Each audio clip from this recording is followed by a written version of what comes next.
చేస్తున్నారు.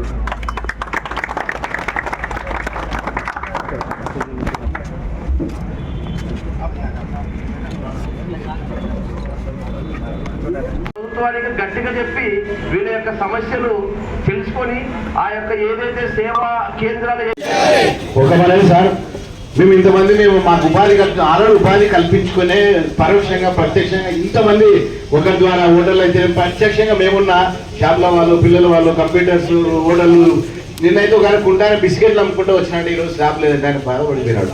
కుంటానకు నడుచుకుంటూ అనాది సచివాయి ఎవరంటే చంద్రబాబు నాయుడు గారు. మీరు ఒక్కసారి ఆలోచించండి. మనం ఏదో మన వైఎస్ఆర్సీపీ పార్టీ ఏదో తెలుగుదేశంలో మాట్లాడుతున్నాం అనేది కాదు, కానీ మీరు ఒక్కసారి ఆలోచించండి. ఎలక్షన్లలో ఏమేమి హామీలు ఇచ్చినాడో ఒక్కసారి మనందరం కూడా ఆలోచించాల్సిన అవసరం. ఈ రాష్ట్రం నుండి నిరుద్యోగులకు అందరికీ కూడా ప్రతి ఒక్కరికి కూడా ఎవరైతే చదువుకొని ఉద్యోగం రాకుండా ఉన్నారో ఉద్యోగం లేని వాళ్ళకు ఉద్యోగ అవకాశం కల్పించకపోతే నెలకు 3,000 రూపాయలు జీవన వృత్తి ఇస్తానని చెప్పడం జరిగింది. 2 సంవత్సరాలని కూడా దీని గురించి మాట్లాడిన నాయకుడు ఎవరంటే తెలుగుదేశం నాయకుడు చంద్రబాబు నాయుడు గారు. దాంతోపాటు ఈ రాష్ట్రంలో అక్క చెల్లెళ్ళకి అందరికీ కూడా నెలకు 1,500 ఇస్తానని చెప్పడం జరిగింది. ఈ 2 సంవత్సరాల్లో ఏ అక్క చెల్లెళ్ళకు డబ్బులు ఇచ్చినారో మీరు అందరూ కూడా ఒక్కసారి ఆలోచించారు. అంటే ప్రతి ఒక్కటి కూడా ఎలక్షన్ల ముందర అబద్ధాలు చెప్పడం, ఎలక్షన్లో ఓట్లు ఎప్పించుకోవడం, తర్వాత ప్రజలను మర్చిపోవడం నైజంగా ఉన్న నాయకుడు ఎవరంటే చంద్రబాబు నాయుడు గారు. మొట్టమొదటి నుంచి కూడా మనం ఒక్కసారి ఆలోచన చేస్తే చెప్పిన మాట నిలబెట్టుకునే నాయకుడు ఎవరంటే చంద్రబాబు నాయుడు. చెప్పిన మాట నిలబెట్టే నాయకుడు ఎవరంటే మాత్రం వైఎస్ కుటుంబం అనేది మాత్రం మనం ఎవరు కూడా మర్చిపోవడానికి వీలేదు.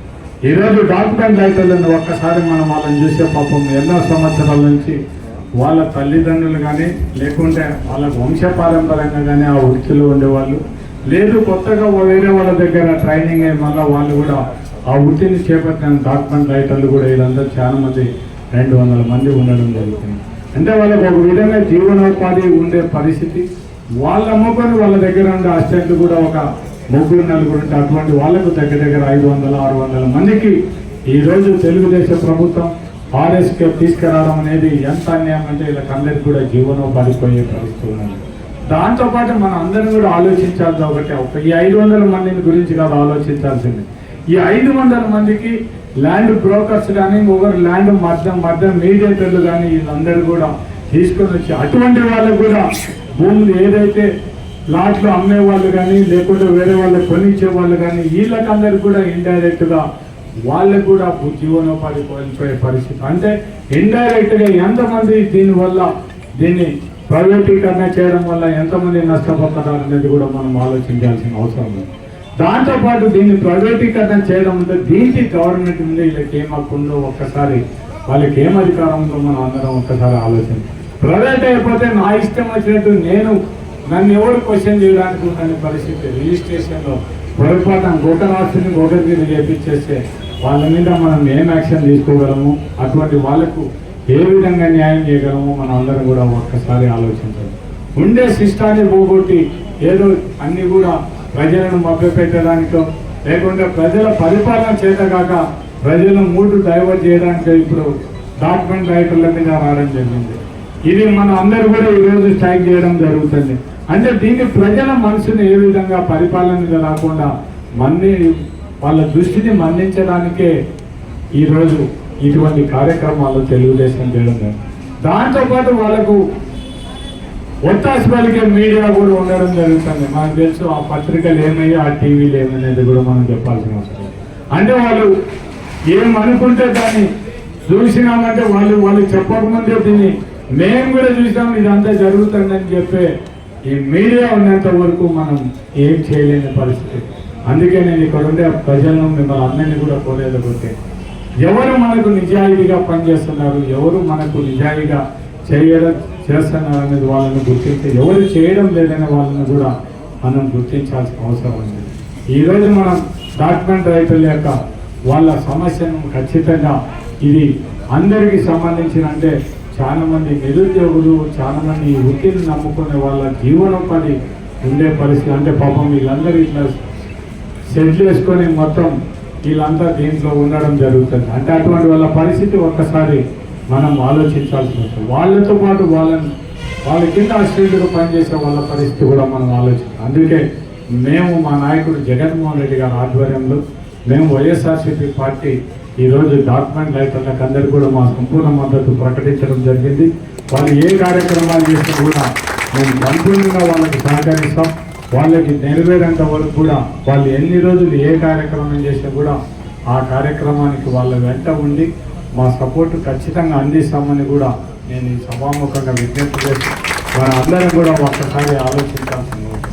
ఒకటి బాధాకరం ఏమంటే మంత్రి అనగాని సత్యప్రసాద్ మాట్లాడడం మాత్రం చాలా ఘోరం. ఇప్పుడే మన నాయకులు చెప్పడం జరిగింది. మా సంబంధించిన అసోసియేషన్ నాయకులు కానీ మా నాయకులు కానీ ఎవరు మాట్లాడలేదు. కానీ మేము మాట్లాడకపోయినా కూడా మాట్లాడినాం అయిపోయిందని మాట్లాడే పరిస్థితి, అంత మంత్రులు దిగజారి ఈరోజు అటువంటి మాట్లాడే పరిస్థితులు ఉంటే ఇటువంటి మంత్రులు మనం ఏమని ఒక్కసారి అటువంటి వాళ్ళని ఏమని ఆలోచించాలో మీరు అందరూ ఒక్కసారి ఆలోచించమని నేను సభాముఖంగా విజ్ఞప్తి చేస్తున్నాను. వాళ్ళకు చెప్పేది ఏదో ఒకటి కరెక్ట్ అనేది కూడా చెప్పని పరిస్థితుల్లో వాళ్ళు మాట్లాడడం జరుగుతుంది. ఇంకా వాళ్ళని మించిన వాళ్ళ నాయకులు అయితేనే వాళ్ళ కార్యకర్తలని కూడా వాళ్ళని అన్నీ కూడా నోటికి వచ్చేట్టు కూడా అబద్ధాలు చెప్పే పరిస్థితి ఉన్నది. చంద్రబాబు నాయుడు సహా కిందికి క్యాడర్ వరకు కూడా మేము సూపర్ 6 అన్ని కూడా సూపర్ హిట్ చేశామని చెప్పారు. అయ్యా నాయకులారా, మీరు మాట్లాడే కార్యకర్తలారా, మీరందరూ ఒక్కసారి ప్రజల దగ్గరికి పోదాం రండి. ఇళ్ళ దగ్గరికి మీతో పాటు మేము కూడా తిరగడానికి ఉన్నాం. లేకపోతే ఇంటి దగ్గరికి పోదాం. మీరు సూపర్ 6 సూపర్ హిట్ అయినాయో సూపర్ గ్రూప్ అయినాయో మీకు అందరూ కూడా ఒక్కసారి మేము కూడా చూపిస్తాం.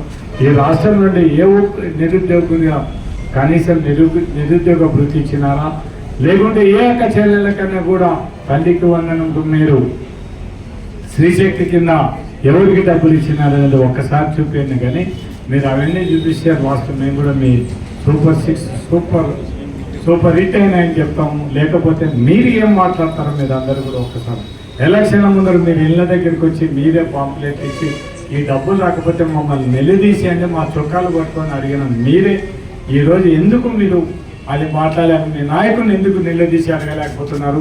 మేము ఓట్ల కోసం ప్రజల దగ్గరికి పోయినాం. అవన్నీ కూడా మేము వాగ్దానాలు చేసాం.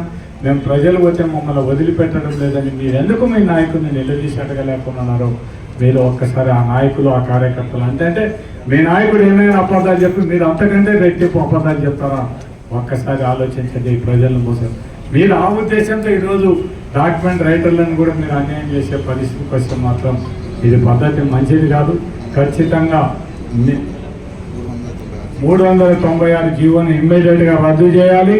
వీళ్ళకు డాక్యుమెంట్ రైటర్లకు న్యాయం జరగాలి. న్యాయం జరిగేంత వరకు వాళ్ళు ఏ కార్యక్రమాలు చేస్తూ కూడా మేము మా పార్టీ తరఫున సంపూర్ణ డాక్యుమెంట్ రైటర్లు చాలా మంది కూడా మనకు వీళ్ళలో కొంతమంది వ్యక్తిగతంగా తెలిసిన వాళ్ళు ఉన్నారు. రైమాన్ అయితేనేమి, మనవాడు శేషనారెడ్డి అయితేనేమి, ఇంకా కొంత చాలా మంది మనకు డైరెక్ట్గా పేర్లు ముఖాలు అయితే వాళ్ళ పేర్లు కనుక్కోలేకపోయినా డైరెక్ట్గా వీళ్ళు డాక్యుమెంట్ రైటర్లను కూడా మనం ఐడెంటిఫై చేసే పరిస్థితి మన దగ్గరికి వచ్చి మాట్లాడి అటువంటి వాళ్ళకు మీకు ఎటువంటి ఇబ్బంది చెప్తే ఖచ్చితంగా మేము మా పార్టీ తరఫున నేను వ్యక్తిగతంగా మా పార్టీ తరఫున మా నాయకులతో పాటు అందరూ మీకు సపోర్ట్ చేస్తాను. కాబట్టి మేము కూడా మీకు ఫుల్గా మా మెథడ్ని ప్రకటించి మీకు న్యాయం జరిగేంత వరకు మా సైడ్ నుంచి మీకు ఏం సపోర్ట్ చేయడానికి ఉంటే మీరు ఏ ఉద్యమాలు మీరు ఏ కార్యక్రమాలు చేసినా కూడా మా పార్టీ తరఫున మీకు అన్ని విధాలుగా మేము సపోర్ట్ ఉంటామని కూడా విజ్ఞప్తి చేస్తూ మీకు అందరికీ కూడా మంచి జరగాలని ఆ దేవుణ్ణి కోరుకుంటూ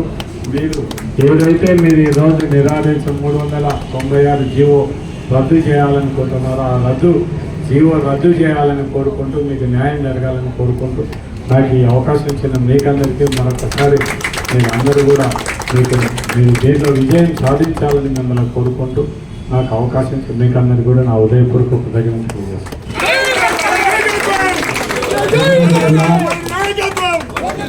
బిజీగా ఉన్నటువంటి షెడ్యూల్